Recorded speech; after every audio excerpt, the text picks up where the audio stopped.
नमस्कार, हिमाचल बुलेटिन में आपका स्वागत है। पेश है आज के समाचार। मुख्यमंत्री श्री जयराम ठाकुर ने आज राष्ट्रीय भाजपा अध्यक्ष श्री जगत प्रकाश नड्डा को उनके 61वें जन्मदिन पर दूरभाष के माध्यम से बधाई दी है। श्री जयराम ठाकुर ने उनके स्वस्थ और लंबे जीवन की शुभकामनाएं दी।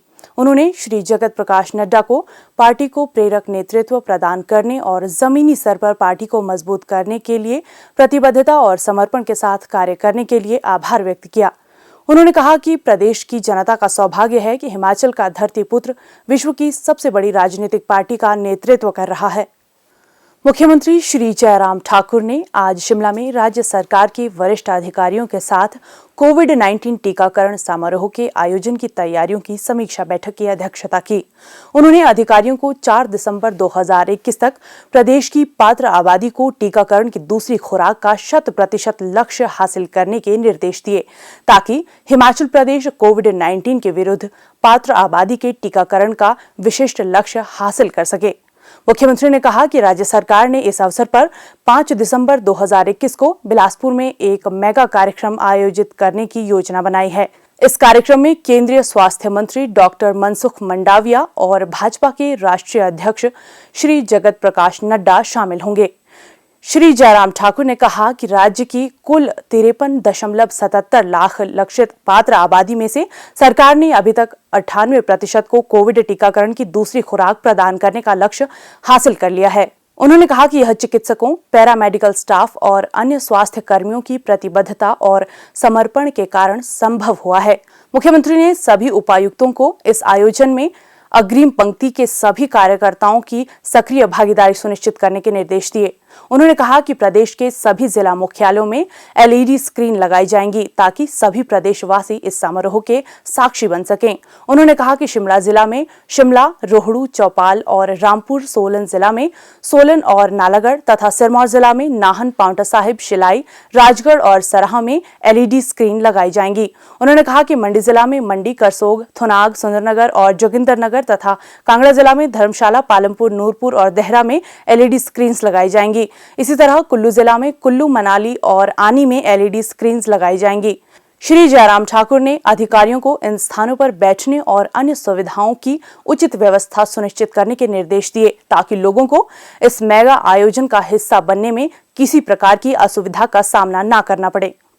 मेहनत एक ऐसा हथियार है जिसकी सहायता से सब कुछ संभव है। मेहनत का फल सदैव मीठा होता है। मुश्ताक गुज्जर इसी की एक मिसाल हैं। उन्होंने अंब के आदर्श नगर में ड्रैगन फ्रूट के पौधे उगाकर इस वर्ष 1.5 क्विंटल से अधिक पैदावार ली है, जिससे उन्हें काफी लाभ हुआ है।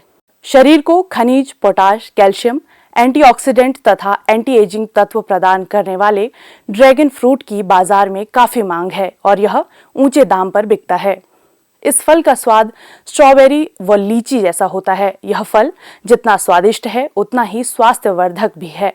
ड्रैगन फ्रूट की खेती में मुश्ताक का परिवार भी भरपूर साथ देता है। उनके पिता रिटायर्ड सूबेदार मेजर शौकत अली गुज्जर कहते हैं कि वर्ष 2019 के मार्च माह में उन्होंने 125 सीमेंट के पोल बनाकर 500 ड्रैगन फ्रूट के पौधे लगाए थे।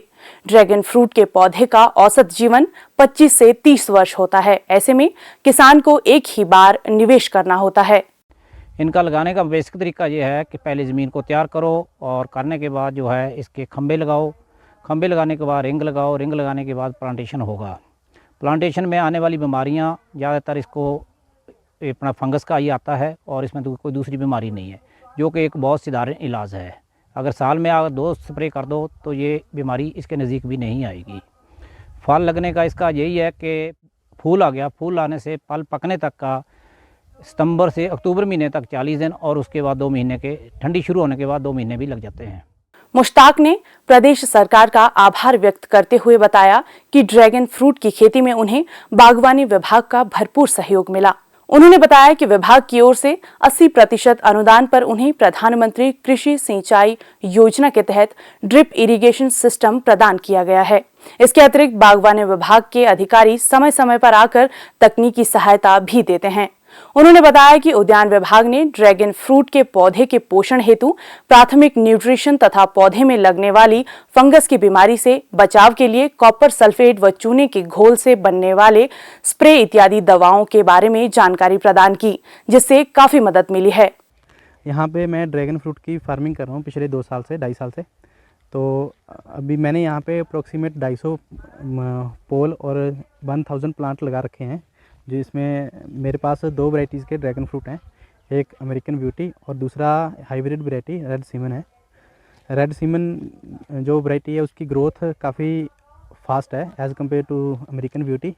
तो मैंने दोनों तरह के प्लांट इसीलिए मतलब बाद में चेंज करके रेड जो अपना रेड सीमन है उसके प्लांट लगाए हुए हैं। और पिछले 2 साल से मैं इसकी फ्रूटिंग भी मतलब ले रहा हूँ। मेरी प्रोडक्शन अप्रोक्सीमेट पिछले साल एक क्विंटल के आसपास रही थी। इस साल मैंने काफ़ी फ्रूट सेल करा है, अप्रोक्सीमेट 1.5 क्विंटल के आसपास मैंने फ्रूट बाज़ार में सेल करा है, जो मेरा 200 रुपया आराम से बिक रहा है बिना किसी एफर्ट्स के। और मेरे पास इस फ्रूट की प्रोडक्शन नहीं कम है एज़ कम्पेयर टू डिमांड इसकी ज़्यादा आ रही है मार्केट से। तो मैं तो मार्केट में पूरा ही नहीं कर पा रहा हूँ, इतना फ्रूट की डिमांड है। और वैसे इसका मंडी में जो रेट अभी लेटेस्ट चला हुआ है वो 300-320 के आसपास चला हुआ है जलंधर मंडी, लुधियाना मंडी में। ये सर फ्रूट का साइज़ आप देख सकते हैं, अप्रोक्सीमेट आधा किलो से प्लस ही है इसका साइज़। हिमाचल बुलेटिन देखने के लिए सब्सक्राइब करें YouTube channel IPR Himachal, follow करें ट्विटर @DPRHP, लाइक करें Facebook page information and public relations department Himachal Pradesh, visit करें वेबसाइट www.himachalpr.gov.in। इस अंक में इतना ही, कल फिर होगी मुलाकात। दीजिए इजाजत, नमस्कार।